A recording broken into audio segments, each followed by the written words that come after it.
É uma ideia de o PCA ele trazer uma profissionalização maior para a máquina pública, né?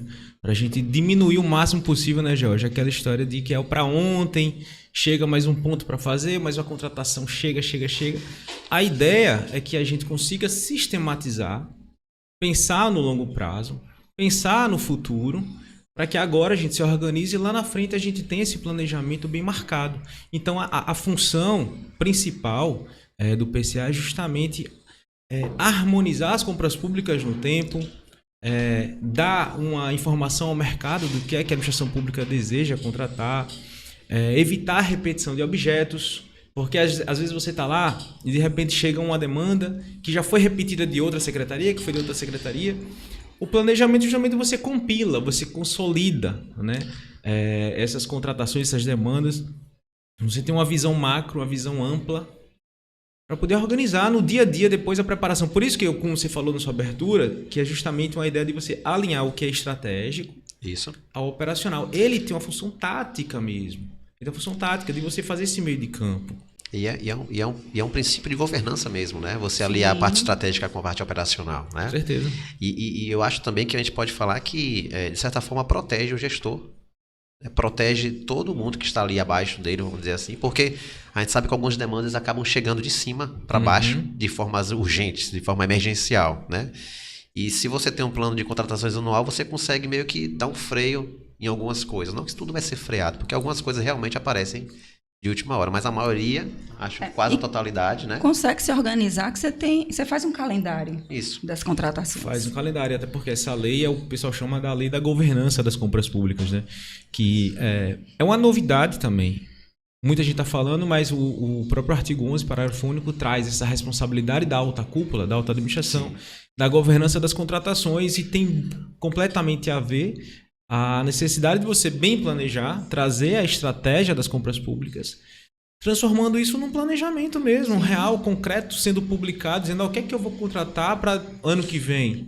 Não é? Tem que pensar agora, sistematizar, pensar no meu histórico, nos meus dados e trazer isso lá para frente. Então, veja, vamos lá, sendo mais didático, as funções do PCA, ele racionaliza as contratações, né? Você pensa na forma de consolidar as demandas, você evita a repetição de objetos, você dá amplo panorama das contratações, você sabe o que é que está contratando, você facilita a que outras demandas sejam reunidas. O que mais?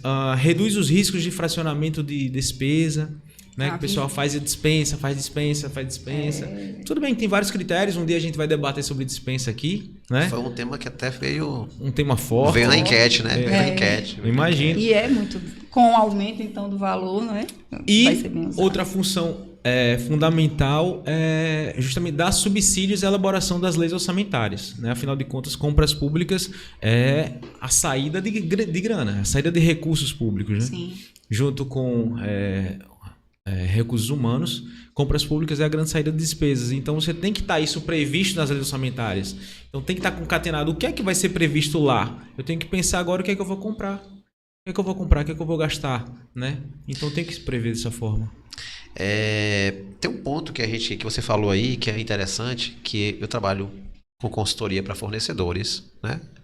E muitas vezes eles não sabem para onde correr, às vezes, né? O que é que a administração pública está comprando, né? O que é que pretende comprar. E esse plano traz uma segurança maior para o mercado e ajuda a administração, penso eu, porque ao mesmo tempo em que a administração está ali publicando o que pretende comprar, está se planejando, o mercado consegue se organizar para atender. Tanto em relação à quantidade quanto o preço também.